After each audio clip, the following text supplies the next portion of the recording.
From Mamma Mia, I'm Mia Freedman, and you're listening to No Filter, a weekly interview podcast with people who tell their stories very candidly and aren't afraid to be all kinds of vulnerable.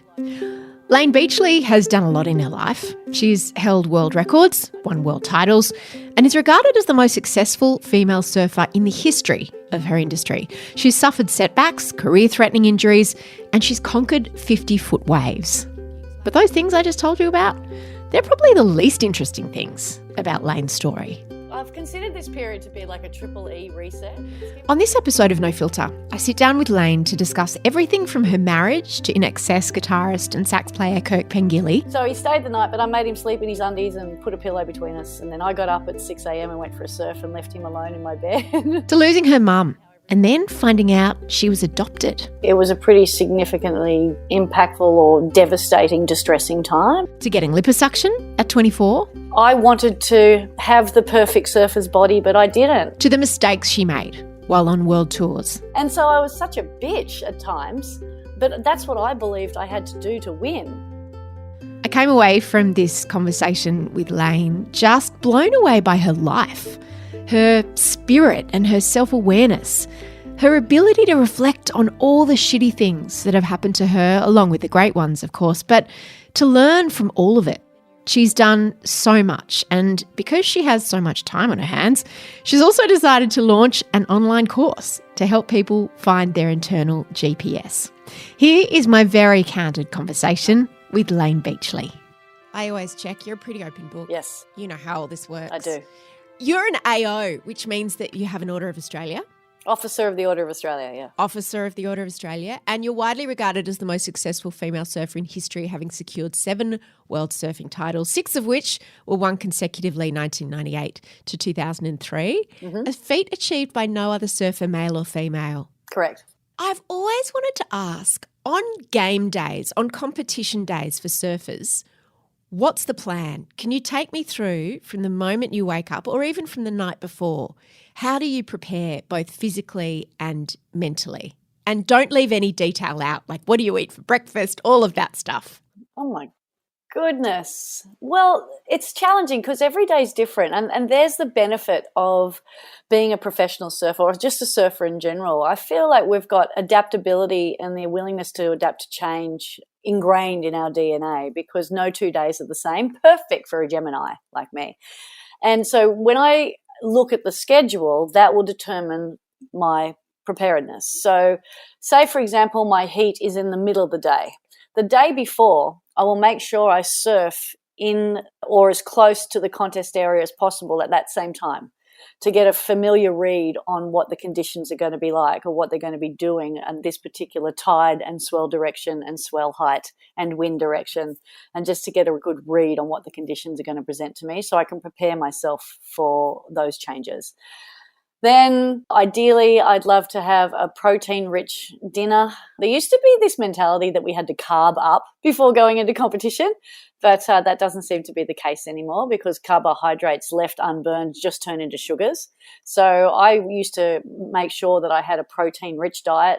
As I got older and my preparation and training became more tactile, I would allow myself to have a glass of wine or 2 a night before competition. It didn't negatively impact me and it made me feel a little bit more relaxed. You know, I was able to sleep well. You didn't feel foggy the next day? Didn't feel foggy the next day. I became a bit of a seasoned pro, and actually during the early years of my career I was quite piss fit. So What about sex? Some male athletes talk about not having sex the night before they have to compete. I'd like to have sex the day I compete, actually. Wake up with a morning glory? Absolutely. And my husband, boyfriend or whoever can just sleep and I'm out there. I'm off somewhere. I'm like raring to go. Yeah, so I would tend to stretch and meditate before going to bed just to calm my central nervous system, to activate my parasympathetic nervous system, to put myself into a rest and digest and pause and play mentality. Otherwise, I can go to bed rehearsing the day and that just winds me up and then I don't get a restful sleep. Then in the morning, based on when the contest starts, so for example, if the contest starts at 8 a.m., I'll make sure I'm up by 6 to go and have a surf before the contest starts so I can surf in the contest area, iron out all the kinks and the bugs that I may have woken up with. Most often I had a pretty shit surf in the morning, and that was okay. I saw that as an opportunity just to rinse myself of all the possibility of failure. And then I would go home and have a really protein-filled breakfast as well. So it was either a protein smoothie or it was scrambled eggs, depending on what country I'm in as well. That would dictate my food choices. So, for example, when we're in France, it's very easy just to go out and get a croissant and coffee. Now, I don't drink coffee, so my competition would go out and get a croissant and coffee, and I always stayed in houses so I could cook for myself. So I made scrambled eggs with goat's cheese and basil and tomato and maybe scramble a bit of pesto through it, and then I'd sit that on some corn cakes or rice thins because I'm intolerant to yeast, so I couldn't enjoy the baguettes and the breads and the cheeses that everyone enjoys over there. So I was the only one that lost weight in Europe while everyone else expanded. No croissants for you. No croissants. And then I'd have a green tea. I've always travelled and always taken magnesium powder just to help with the relaxation and the recovery. So I'd start my day always with a glass of water with magnesium powder. Then I'd go surf. Then I'd come back and have a nutritious breakfast and fuel. Also, having protein in the morning prevented the sugar crashes later in the day and gave me a sustained release of energy. Then I'd go down to the contest site about 2.5 hours before my heat, and I would just sit and watch the contest and create a game plan based on what was going on in the competition. Would you listen to music? Yes. So some days I'd listen to music, some days I wouldn't. In the early years, I was so easily distracted. I was worried about what everyone was doing, what everyone was saying, what they could potentially be saying about me, listening to the commentary, listening to the music. My peripheral vision was so broad that it actually prevented me from being able to narrow my focus. And one of the ways to narrow my focus was to put on headphones and zone out. So I started to rely on music. And then as I became more competent, I actually learned to find my on-off switch. So I could be like that. And then the minute I need to turn on, I was able to zone in and narrow my focus and get the job done. And then, of course, my mood, because I had to ask myself each day, what state do I need to be in to get the best out of myself today? That starts with what state am I in now? There was times if I was really tired, I'd listen to music that would amp me up. So I'd listen to, Linkin Park or Offspring or something that really jazzed me. And if I was too kind of frantic or too manic, I knew I needed to calm down, so I'd listen to Frank Sinatra or some soothing style of music to calm me down. So, yeah. What was the worst part of that process? Was it the lead up, like the part that you dreaded the most? I didn't dread any of it, quite honestly. There wasn't a hard part where you just were like, I just want it to be over, or the part just before you get in the water, before the adrenaline kicked in? No, I embraced the adrenaline. I embraced the nervousness. I embraced the challenge. And that's why I competed for 19 years. There's very few athletes that can stay on tour and put their bodies and their minds and their souls through that kind of torment day after day after day. The part that I didn't enjoy the most was when we would go on hold and the uncertainty of when we were going to compete again. And I just had to learn to embrace that as well, because I'd go down to a contest site, I was all revved up, ready to go. My heat was going to start at 11 a.m. and I'd get to the contest site at 9. And because the conditions would change and we would go on hold, I would sit at the contest until sometimes 5 o'clock in the afternoon. Oh, yeah. And not compete all day and just have to sit there and wait. And we'd go on hold every hour after hour after hour. And you just had to keep yourself sane during those periods. That was one of the challenging times. But then in France, I love the fact, I'm sensing a theme here that I loved competing in France, but the access to the rest of Europe made it so much more fun and enjoyable, and we're able to break it up. So I competed in a heat in Hossegor. The contest got blown out at 10 a.m. We're like, let's go to Spain. So we jumped in the car and drove to San Sebastian. And oh, that's very cool. Yeah, drank sangria and ate tapas and went shopping and drove home later that night and then woke up and did it all again the next day. So when you say we with the other competitors, I wanted to know what your relationship was like over the 19 years with the other girls on tour. Well, it went from being very supportive to incredibly tenuous to then coming back to mending some of the relationships that I had burnt over time. And what made it tenuous? I'm going to take full accountability and responsibility for this. And this is some of the stuff that I share really openly and honestly in my course, in Own Your Truth, because I'm not proud of the way in which I won. Fortunately, most people don't remember how you won. They just remember that you did. But my peers will never forget that. And there's some peers that have never forgiven me for the way I behaved. And that's not solely because of the way I behave, but it's also a reflection of how they just choose to hang on to that stuff. And it's But what did you do? I was really fierce. I was really fiercely driven, fiercely focused. I saw people as in the way, not on the way. I was quite brash. I was unforgiving. Occasionally I was quite hurtful. And I said things with the intention to be funny, but it was actually quite insulting. And I behaved in a way that rejected them, and also behaving in a way that gave them reason to reject me. So I ostracized myself. I put myself on my own pedestal. I said, well, you know what? If you're not going to measure up to my expectations, then fuck off. I can't be bothered spending any more time with you. Whenever I toured with the girls, I always brought someone with me, so that gave me an excuse not to have to spend too much time with them. Do the other girls mostly travel alone? They all hung out with each other and travelled together because as women surfing in the 90s and 2000s, we weren't supported financially as significantly as the men were, and we had to really band together to afford to do the tour. I mean, 50% of the tour couldn't afford to do it anyway, and so they really had to, watch their pennies and support each other. So they became a band, they became a tribe, and I felt like this little ostracised member of a tour that never truly belonged to the tribe. How did you stop being a bit of a dickhead, as you would sort of describe it, and become closer to them? Well, there was always a few girls on tour that I referred to as my accountability partners. They were my honesty barometers. They called me out on it. And they were the ones that I still have strong relationships with today. People like Pauline Mensah, Rochelle Ballard, those two come to mind first because they were the ones I spent the most amount of time with, and they called me on it the most. The way I stopped was I committed to changing my behaviours by shining a light on what wasn't working. And there was a lot of things not working. Well, you were winning everything, so that was I was working. winning everything, yeah. So you could look at the outcome and go, well, that was easy. She smashed it. But no one sees the cost. No one sees what I was going through. No one clearly sees the impact that it was having on my emotional, mental, and physical health. Was constantly compromised and sabotaged. I mean, my relationships with my peers was strained. My relationships with my loved ones was strained. My relationship with myself was built on a foundation of fear. Like, I just had to win at all costs. I was tagged as having the compassion of a tiger shark, and I just had to go out there and win. So if you were in my way, I'd bite you and let you bleed out and say, sucked in, fuckers. Like, I'm out of here, And so I was such a bitch at times, but that's what I believed I had to do to win. Then I shined a light on it and go, well, this is unsustainable. My body's breaking down. I have really strained relationships with my peers. I'm going through a really tormenting time where I'm not happy and I'm not healthy. So something's got to change, and that change starts with me. And so I just took responsibility for it. And then I reached out to a variety of different practitioners and support network to help me pull my head in and do things a little differently. Where were you at in your romantic life then? I had just broken up with Ken Bradshaw, who I'd been with for 5 years. I won 5 world titles alongside Ken, and then I'd started dating Kirk Pengilly. How did you and Kirk meet? We were set up on a blind date by John Stevens. And it was an INXS show that they were doing. And John invited me along to the show and said, you have to meet Kirk. I came home from Europe having broken up with Ken, and I went to John's house to get the tickets, and I said, oh, by the way, Ken and I have broken up. And he's like, fantastic. Okay, this is going to be amazing. You and Kirk are made for each other.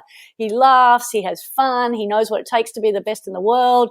You guys are going to hit it off and going to be the perfect match. Kirk and I both kind of reflect on that period and go, what did he see that we didn't? Because there was no chemistry, there was no connection, there was no interest in each other. He hated the sun, passionately disliked the beach, and I spent my whole life at it. And quite honestly, when I was standing at the front of the stage watching Kirk, who I'd been a fan of since I was 14 years of age, so it felt kind of awkward, I was standing there looking at the stage going, John, you're hot, Kirk, you're not. Can I go? I was so shallow. However, I made an obligation to John that I would take Kirk on a date. So out of obligation, I took Kirk on a date. I took him 10-pin bowling at DYRSL because I'm such a classy broad. And then I took him to a restaurant in DY, and we sat down, and halfway through dinner, he and I are both yawning in each other's face. We've got no interest in being there. We're both sitting there going, damn you, John, it's all your fault. And then I go to the bathroom thinking if there's a window to climb out of that's big enough, I'm going home. And then Kirk's sitting there while I'm in the bathroom thinking, if I just put money on the table and do a runner, do you think she'll care? The The owner of the restaurant must have recognised things weren't going well, because he sat down when I came out of the bathroom. He was sitting there with Kirk, and there was a fresh bottle of limoncello that Nonna had made, and we polished that off. And 10 years later, or on the 10th of the 10th of the 10th, we toasted our marriage with limoncello. Did you go home together that night? He came back to my house that night. For a little boom boom? Well, no, he stayed the night. I actually put on Monsters, Inc. I was into really... This date gets better and better, you saucy minx, you. Oh, my goodness, yes. I know really how to turn it on and seduce somebody. But I put on Monsters, Inc. because I was just totally into these animated kids films at the time. It was providing my whole life with a healthy perspective and balance, going from fierceness to fun. And we watched Monsters, Inc. and halfway through the film, we're like, we just need to go outside and kiss and see if this is going to work. And basically I was saying to myself, if he's a good kisser, he can stay. If he's not a good kisser, he's going home once he's sobered up enough to drive. And he was good. So he stayed the night, but I made him sleep in his undies and put a pillow between us. And then I got up at 6 a.m. and went for a surf and left him alone in my bed. And he woke up alone going, oh, so this is what I'm in for. He'd already decided that he was going to stick around, which was really great. Was there a moment where you thought, actually, or was it the kiss? No, 4 days later, actually, it was the moment. We separated that day. He drove me. Well, we didn't separate. We split, we went our separate Sounds ways. dramatic. I know, it does, doesn't it? But he dropped me at my brother's wedding and then drove off to perform at Homebush that night. And then the next day we went on another date. We went to the movies at Fox Studios at Gold Class and watched Austin Powers. And then I stayed the night at his place. And that's when we consummated the relationship. And then the next 2 days we spent our lives kind of in separate worlds, because he lived at Potts Point and I lived at North Curl. During those couple of days I was starting to think, I kind of miss him. Like, I really want to see him. And I was packing my bag to go to Fiji and then off to Hawaii. And my PA, who's still one of my best friends, said to me, what do you think about Kirk? Do you want to see him again? I said, yeah, I really miss him. Like, I really want to see him again. So he came over that night and had dinner with me and my neighbours, and he got to meet the family, which is just the neighbours, not my dad or anything. And then he went off on tour for 2 months. I went off on tour for 2 months, and then we came back and kicked off where we left off. You did have a lot in common when you think about your lifestyles and the place you were at in your careers, right, at around 2002? Yes. As John suggested, we knew what it took to be the best in the world at something. I mean, INXS were the biggest band in the world.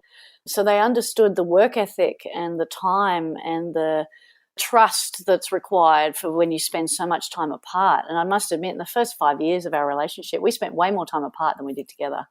So just, working through those things, the communication, the mutual admiration and respect we had for each other. And that's just developed over time. So, most people look for their significant other that's a direct reflection of who they are, whereas we had the benefit of being polar opposites. And now as we've spent more and more time together, we're growing closer and closer and closer together. We started in the chasm and now we're closing it up. And now COVID has just presented us with such a valuable opportunity to strengthen our bond and strengthen our love for each other. And I wouldn't be where I am today without his support and unconditional love. It's been almost 20 years, right? It's been 18 years together, and we're celebrating our 10th wedding anniversary this year. The decision to get married, was that a major one for you both, or was it just more, it was a done deal? It was pretty easy, actually. I mean, I'd always suggested, I don't care if I get married or not. And he'd been married before to Denny Hines, and he'd had a couple of unsuccessful engagements, and he's got his beautiful daughter, April. So he's pretty settled in himself and his life. And all of a sudden, the Chinese horoscope of 10-10-10 appeared, and it was in 2008. We saw the significance of these numbers and decided that we'll get married in 2010. But first he had to propose to me, so we got engaged in 2008. How old was April when you met Kirk? April was still in high school at Winona, so she must have been about 15. How was it being a stepmom?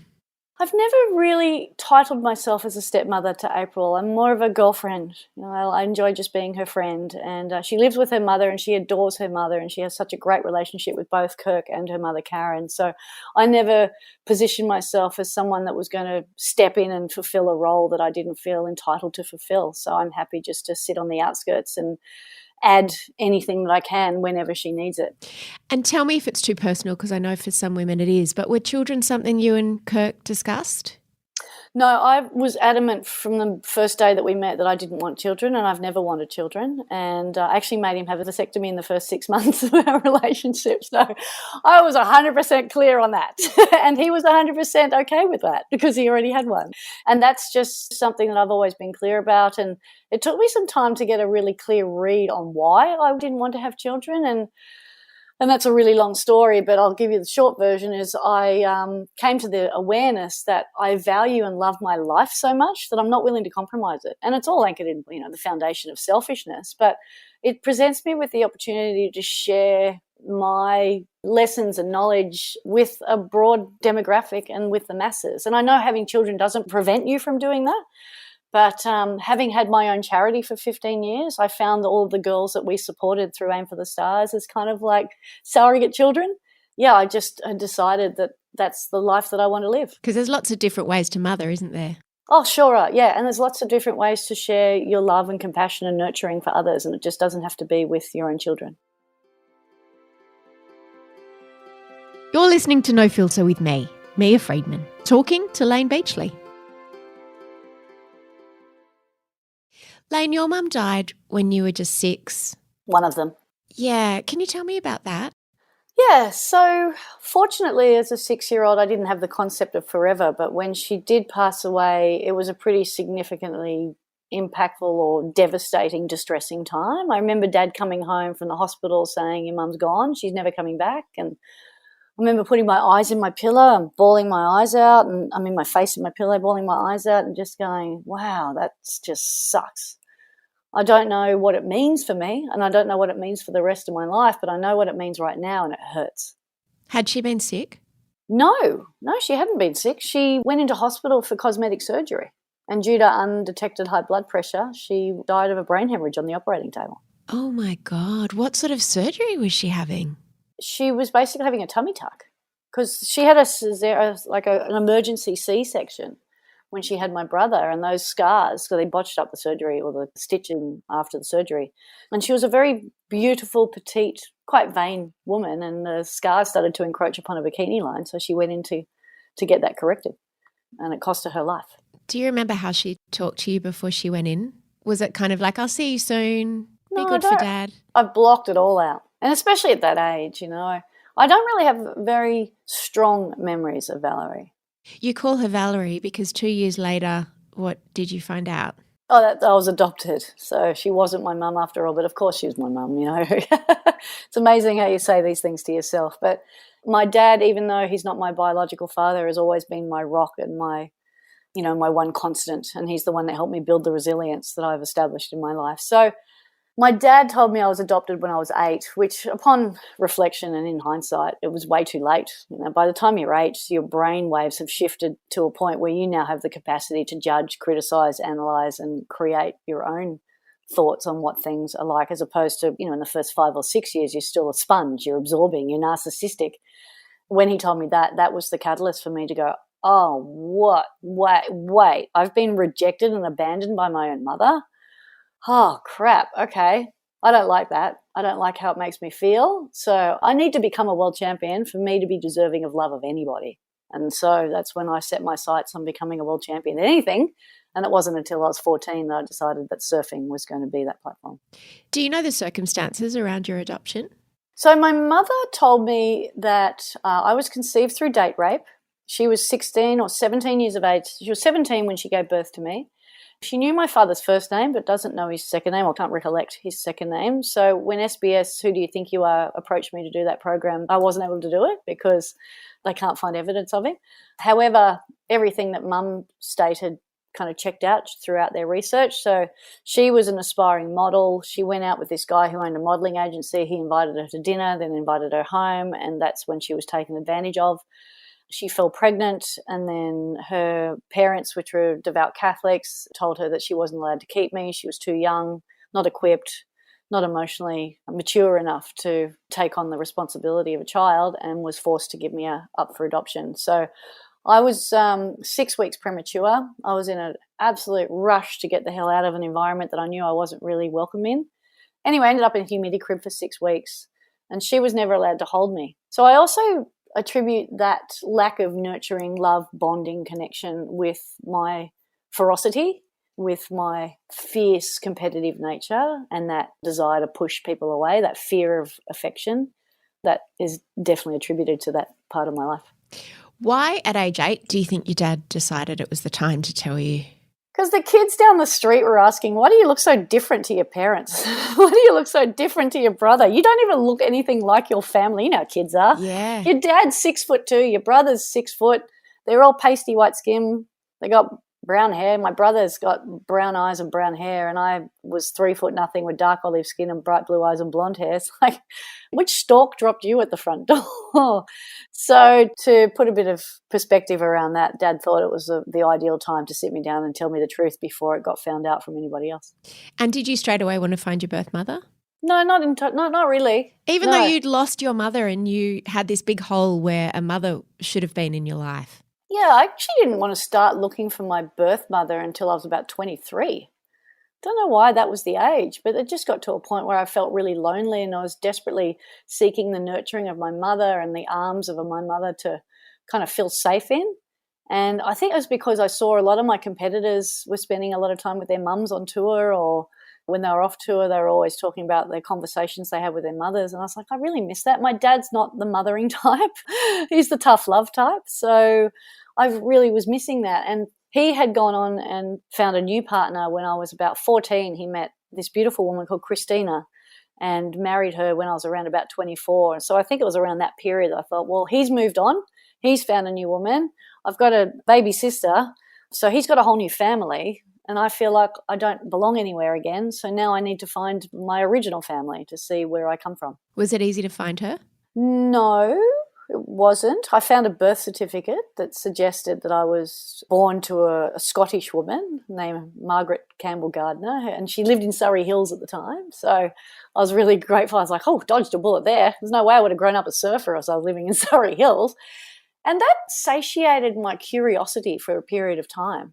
Just knowing the circumstances of my birth, it kind of just felt like it put things into perspective for me, where I felt comfortable with that and went, okay, so she was young and good idea that she gave me up, and I'm grateful that she did, and I landed in a beautiful home with a really loving family. Yes, I lost my mother, and now I feel like I don't belong anywhere, like I feel stateless, but yeah, that just centered me for long enough. And then 3 years later, she got on the phone and found me, and that started a sequence of events that was a real tumultuous journey. Do you remember the day you met? I mean, of course you do. I do, yes. It was like looking in the mirror in 17 years. There was no question she was my mother. It was 2 months before I won my second world title, and of course all my close friends were worried that she was being a gold digger or a fame digger, or, you know, she's out to take advantage of you. And I thought, I'm just going to suck it up and see. I really want to meet this woman. She sounds legit and she's saying all the right things. So, yeah, I went and saw her. We met at San Francisco airport because she was living in America. When I saw her and we just had a chat, it was like a couple of girlfriends catching up, and it was a really easy conversation. And then she just wanted more and more and more and more of me. And in my ferocious, fearful of rejection ways, I just kept her at arm's length. Like, I'm in control. You just stay back, stay back, stay back, stay back, stay there, stay there, stay there, go away. That's what I did to her. And so then I recognized the error in my ways. And I opened up my arms to her and I went, I'm so sorry. I wasn't trying to prove you wrong. I was trying to prove myself right. I'm sorry that I treated you this way. That gave her license to then reject me again. And so we just had this ebb and flow of come here, go away, come here, go away, which, yeah, made it a really challenging relationship. And then a couple of years ago, she rang me and said, and we hadn't spoken in about 6 months. You know, we really spoke on birthdays and Christmas. We really had this. And I'd gone to America and spent time with her and, you know, met her family and met my other half-sister, Melissa, and yeah, spent some quality time there. But still, there was always this dance going on with the two of us. And even when I wrote my book, Beneath the Waves, that gave me some real clarity around the way I was behaving and what was happening and how I need to do things differently. And so that's when I opened up, and that's when I was rejected again. But a couple of years later, I got this phone call from her saying, they've given me 3 weeks to live. Can you come and see me before I go? It's like, oh, God, here we go again. There goes another one. So I jumped on the plane, flew to Spokane, and she was so fragile, so frail. She'd been dying from cancer for months, and it was undetected, or they'd misdiagnosed it, and it ended up being ovarian cancer. But I was very fortunate that I had this, I don't know if you've ever had to sit bedside or host a vigil for someone that's dying, but they go through this time in their, throughout this death period where they get that spark of life right before they go. And I had that with her, with my sister Mel, no one else in the room. And I thought, wow, that's fun. You know, that's the way I remember Mum. And then she fell asleep, never woke up again. Do you have therapy? Oh, Layne, yes, the ocean. I'm sorry. You speak about it in such a direct way. I can tell it's a story you've told a lot of times, and it must take you by surprise sometimes, the grief. Yeah, it does. You must miss her. I do. I miss all of them. All three of them. Who's the third? So Christina died when I was 30 from breast cancer. Oh, Layne, I didn't realise that. So you lost your stepmother, your biological mother, and your adopted mother. Yeah. How do you process that? You don't. Well, you do. I mean, you process it. We all process it, any way we can. And I'm processing it all the time. As you can tell, like you say, the grief takes me by surprise. So, have a glass of water. Hang on. Yeah, one of the ways I process my grief or my anger or my sadness or my fears is I dive in the water. I go surfing or just immersing myself in nature is really grounding and centering and calming. And that's what I get from going in the water. It's like going back into the womb, quite honestly. It's like, I feel so held, so nurtured. Does it give you a complex relationship with your own body? Because your own body is the tool of your success, was during your sporting career, and yet it failed your three mothers, certainly two of them dying from cancer. What sort of relationship do you have with your body? As an athlete, I saw my body just as a tool to get what I wanted. And whenever it broke down, I just saw that as a sign of weakness and a sign of like it's a challenge I had to overcome. And so I never really addressed my failings. And it wasn't until my body completely broke down. I mean, it's broken down several times, from chronic fatigue syndrome twice to really severe injuries. And it was this neck injury that I had that was severing 80% of my spinal cord that really made me address the strained relationship that I had with my body. Like I was just so hard on myself. I lacked empathy for myself. I had that wave land on my neck. My left arm went numb. I had atrophy and pain for 5 years. And I was like, just get on with it. Just block it out. Just get on with it. And now I'm in this constant pain management where I'm just allowing my body to be what it is and honoring it, feeding it with proper nutrition, giving it rest, doing some meditation, doing something I love every day, immersing myself in nature, seeing my NET specialist, acupuncture, massage, yoga. I nurture and nourish my body today because I know how fragile it can be. So I have a much more compassionate and empathetic relationship with my body and myself than I once did. I am enough. I've learned that now. It took me 6 consecutive world titles, an immense amount of pain, suffering and struggle to realize that I am enough. And I had the ability and the opportunity to choose that before I flogged myself to death, but I didn't choose to see it. I'm always so interested to talk to female athletes about body image because your bodies are your tools and yet you still live in the same world that every other woman lives in, which tells us we have to look a certain way. Yeah. And we never look good enough, no matter what. Female surfers, what's the kind of body image vibe in the surfing world? Well, back in the 80s, actually, you know what? Women's surfing in general, I feel, has always had a stigma attached to it that you're meant to look a particular way in a bikini. And if you don't look that way, then you're never going to fit in.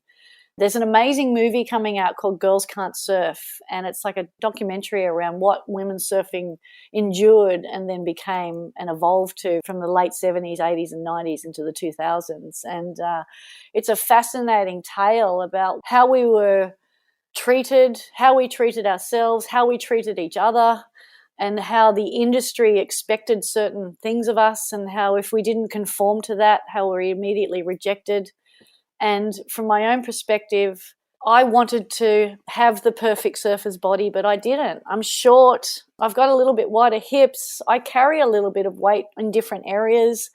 and yet I wanted it to be what it wasn't. So I went and got cosmetic surgery myself. I went and had liposuction, which if I knew what the long-term implications were associated with the liposuction, there's no way I would have gone through that because my body was still changing and growing in my 20s. What are they? What happens? Well, because with liposuction, you take all your lymph nodes out, and so the fat deposits, they have to find other places to sit. So when your body would be naturally processing them, they don't have that system to be drained anymore. It just finds another place to sit. Where did you get the lipo? On my inside of my inner thighs, because I wanted that keyhole. What would they call it? A keyhole look. I wanted thigh that. gap. Yeah, and I'd never had that, and I still don't. I'm totally okay with that. But when I was 24, I wanted to look like the beautiful girls, and then there was a lot of eating disorders. There was a lot of boob jobs. I mean, the girls just did things to please, or in the event that they might be able to attract a sponsor that sees value in them. Until I went through that process. I never had an eating disorder. I just had a body image disorder. I never really embraced my body for what it was. And I hated my body when I was in my 20s because I was a toothpick kid. I had no issues with weight or whatever I ate when I was in my teenage years. And then I went on the pill and all of a sudden, I just became a little fat frump as far as I was concerned. And I hated my body. And that's a really strong word to use, and I don't like using it very often, but I passionately disliked myself, and I would beat myself up, and then I'd go on a diet, and then I'd do all the right things, and then I'd reward myself with a piece of apple pie, So I'd do the right things, then sabotage, do the right things, then sabotage, and thought that I'd done the right things for long enough that now I've earned myself the opportunity to go and do something as extreme as liposuction. And now I feel like my body's in the best shape it's ever been. And that's probably because I've embraced who I am and I'm more confident inside my own skin. And I'm fitter and stronger and healthier because I'm not pushing myself and expecting so much of myself as I once did. So all the valuable life lessons that you generate in hindsight are so rich. If you had to go back and give your 20-year-old self some advice, where the fuck do you start? Where do you start? Well, you say your body's beautiful. Stop obsessing. You don't have to deal with gravity yet. No, and it will change, and it's going to continue to change. It does continue to change. I remember seeing an ad, I think, for a surfwear company starring a female surfer. I can't remember who it was, a few years ago, and the camera was just really up her bum, and it was showing her paddling out, and her cossie was pulled up in her bum, and I just remember thinking, oh no, I think of female surfers as being so strong and not sexualized. But is that naive of me? Was there pressure to be sexualized? There was a lot of pressure to be sexualized. There was a lot of objectification of women in the surfing world. And we literally parade around in a bikini our whole lives. So I've learned that the best thing you can do is actually just get okay with how you feel in yourself, because everyone like you is going to have an opinion and a perspective and an objective of what the ideal surfer body or surfer female or even female is going to look and feel and do. So I can't live up to everyone else's perspective of me. So I have to define my own. Once again, I mean, that's what my course is all about. It's helping people own their truth, identify who they are, what their strengths are, and ground themselves in that so they're no longer dictated by external circumstances. And that takes a lot of work. And I don't know many teenagers that can really say that I know exactly who I am and what I stand for, and I'm not going to be dictated to by the rest of the world, because we have this deep craving and sense of necessity to belong. And if we don't feel like we'll belong, we'll go to extreme circumstances to make sure we do. What's your relationship like with your body? It's evolving, because I'm the same age as you, about to be 50 in a couple of years, and perimenopausal, and stuff changes. I've got these big boobs that I don't know what to do with. And it makes going for a run really hard. And you notice yourself thickening around the middle. Mm-hmm. And it doesn't matter how fit you are or how much exercise you do. Exactly. It's about acceptance, and for me also it's about acceptance of my face. Body image doesn't finish at the neck. Yeah. I'm looking at you and you don't look like you've had Botox, and I feel so grateful. Well, you can see all the lines on my forehead. Yeah, I mean, I've got sleep lines and frown lines. Same, and I've got pillow lines and shit. No, I won't get Botox because it's just a short-term solution, and I don't understand the need to paralyze my face. Like, my husband still can't accept the fact that I'm embracing my age by not colouring my hair. I haven't coloured my hair for years, so I'm embracing my greys and my blondes, and yeah, the natural aspect of me is what I'm learning to embrace. One thing that you mentioned on being perimenopausal, I'm in the middle of menopause. I started when I was 42, so I've been going through it for 6 years now. Oh, speak to me. Oh, my goodness. It's brutal. And I'm not doing anything. I'm not taking any hormone replacement treatment, and I'm not taking anything natural. I'm actually just riding the waves, the sweats and the brain fog and the lack of libido and the memory loss. And like, I'm in the middle of a conversation or in the middle of a keynote presentation and a word just disappears. And I'm like, where is it? Like, it's up there somewhere. I'm so glad you say that, because then you can also go, is it early onset dementia? Yeah. Like, I just can't remember. And then someone will say, remember this? And I'll go, I've got no recollection of having that conversation at all. For me, that's exactly what I'm enduring. And the night sweats. I think I had night sweats last night. Oh, I've noticed also my sweats can be triggered by stress. So if I start thinking about something that upsets me, I'll have a sweat. Like night sweats. In the middle of the day, during the day, like I sweat all day, every day. Like I'll start thinking about a deadline, or I'll start thinking about, I remember I was at the doctor 2 days ago with my dad, and we started talking about guardianship and, power of attorney, and I started having a sweat, and then I saw my dad take his jacket off. I'm like, oh, he's menopausal too. He's having a sweat. It's true what you say about your body keeps changing, and it's almost like we live in this society that tells us our body must not change when we get older, if we are sick, if we're well, if we're pregnant, if we've had a baby.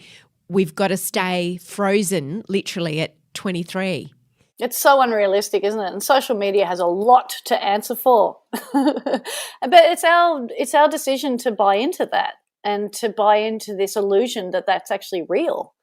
We're subscribing to somebody else's illusion that can actually happen for us. And that's how a lot of industries play on our vulnerabilities and make us believe that by utilizing this product or wearing this particular thing or doing this thing or driving this car is going to make you feel that much better about yourself. Like, it's propagating this belief that you're never going to be enough. No matter how hard you try, you're not going to be enough. But we're going to give you this glimmer of hope that if you do this, then it's going to make you feel enough, but only for a short period of time, and then you're going to have to keep doing more and more and more and more and more. It's just unsustainable, and it's unrealistic, and it's not right, is it? I mean, no, it's a head fuck, quite simply. It is a head fuck, 100%. Yeah. It's a vortex that just sucks you in, and you just get spat out and going, hang on, I'm no different to how I was when I went into this. So, wow, what a waste of time that was. You must have felt very anxious having lost 2 of your mums to cancer when Kirk was diagnosed. Yes, that was a really unsettling period. How's he doing? He's amazing. Yeah, he's so good. It's really, I don't like to use the cliche, because how a lot of people go through these traumatic, life-changing events and go, it was a blessing for me. I don't wish to use it as a cliche that it was a blessing, but it certainly made him prioritise his health and well-being and make him realise that he is responsible for the actions that he takes and the choices that he makes. And I'm really proud of him. He's always taken good care of himself. I mean, he's 62 and he looks so good, and he's at the gym right now, and we do the 5-2 diet. So today's a fast day. And he embraces those things. As much as he likes to just bitch about the fact he can't have a beer today, he still embraces the fact that he's chosen to have a fast day, because he knows yesterday he got smashed. He got hammered last night. And it was really funny. But that episode of cancer with Kirk was really unsettling, because there's so much uncertainty wrapped around it. And the way in which he was diagnosed was really unacceptable. His oncologist emailed him and said, you've got cancer. You've got prostate cancer. Enjoy your holiday. We'll see you in 2 weeks. What? Yeah. Wow. No indication of the severity, the location, other than that it was prostate. I mean, we were heading the next day to New Zealand on a holiday, and he treated the holiday as like his last hurrah. Not as in he was going to die, but in the way in which he currently lived was no longer going to be feasible. So every day we drank a bottle of rosé and ate a massive bowl of hot chips. Like that was his final request before his bucket list. Yeah, before he went on a keto diet, which he didn't have to do because the severity of the cancer enforced him to play the hand of going in for robotic surgery and keyhole surgery and having his prostate taken out, which is a whole nother journey for him to negotiate. But I remember coming back from our holiday and I had armed myself with a bunch of questions because for the first 5 days he and I were both numb and I was shocked and he was shocked and we just didn't talk about it because we didn't know how to. And I said, Kirk, we've got 5 days to arm ourselves with as much knowledge as we possibly can. So we went onto the internet and went down the rabbit hole of conflicting information and knowledge and went, okay, this isn't going to help too much. So when we went to the oncologist with a whole bunch of questions, he just shut them down and said, listen, sorry, but you're just going to have to get surgery.